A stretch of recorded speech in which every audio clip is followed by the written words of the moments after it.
2000 கோடி ரூபாய் சொத்து, டெல்லியின் ஸ்கெட்ச், களமிறங்கும் சசிகலா, பாஜக அதிமுகவின் மாஸ்டர் பிளான். வணக்கம் செய்திப்புணல் நேயர்களே. ஒருங்கிணைந்த அதிமுகவை வைத்துதான் திமுகவை வீழ்த்த முடியும் என கணக்கு போடுகிறார்கள். ஜெயலலிதா இடத்திற்கு சசிகலா வரக்கூடாது என தடுத்த பாஜகவே இப்போது திமுகவை வீழ்த்த சசிகலாவின் குரலும் தேவை என்ற நிலைக்கு வந்துவிட்டது.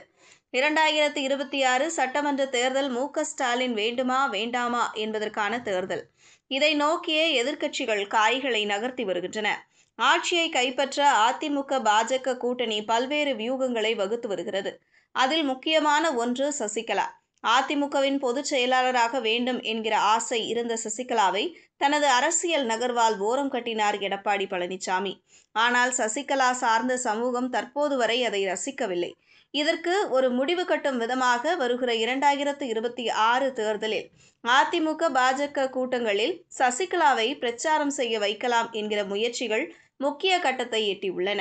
அதன் ஒரு பகுதியாக எடப்பாடி பழனிசாமியின் மகன் மிதுன் நேரடியாக சசிகலாவிடம் பேசி வருகிறார். இந்த வியூகத்திற்கு எடப்பாடி பழனிசாமியும் டெல்லியும் சம்மதம் தெரிவித்திருப்பதாக கூறப்படுகிறது. சரி, எடப்பாடி முதலமைச்சரானால் சசிகலாவிற்கு என்ன லாபம் என்ற கேள்வி பிரதானமாக எழுகிறது. சசிகலாவை பொறுத்தவரை அவருக்கு சொந்தமாக 2000 கோடி ரூபாய் சொத்தை வருமான வரித்துறை முடக்கியுள்ளது. அத்தோடு தனது பினாமிகளிடமும் பல கோடி ரூபாய் சொத்துக்களை சசிகலா குடும்பம் வைத்துள்ளதாக தெரிகிறது.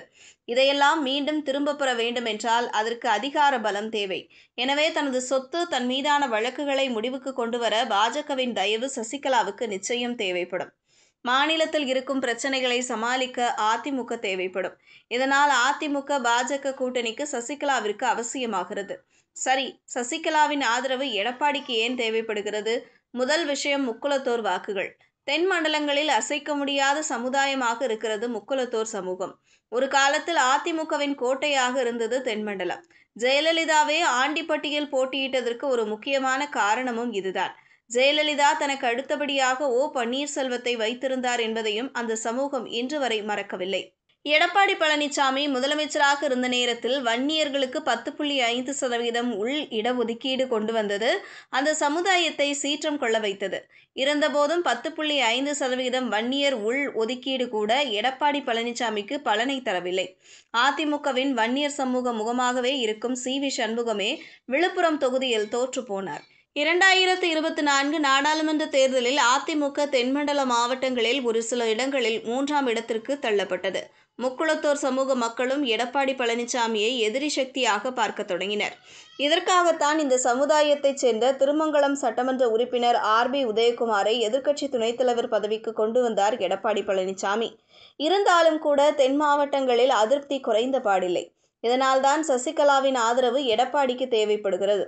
ஒருங்கிணைந்த அதிமுகவை வைத்துதான் திமுகவை வீழ்த்த முடியும் என கணக்கு போடுகிறார்கள்.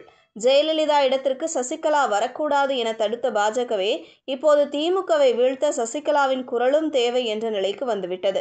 எடப்பாடி பழனிசாமியை ஆதரித்து நேரடியாக சசிகலா பிரச்சாரம் செய்யாவிட்டாலும் ஜெயலலிதாவின் சின்னமான இரட்டை இலைக்கு உங்கள் வாக்குகளை அளிக்க வேண்டும் என மக்களிடம் அவர் கேட்பார் என நம்பத்தகுந்த வட்டாரங்கள் கூறுகின்றன. இதுபோன்ற செய்திகளை தெரிந்து கொள்ள செய்திப்புணலுடன் இணைந்திருங்கள்.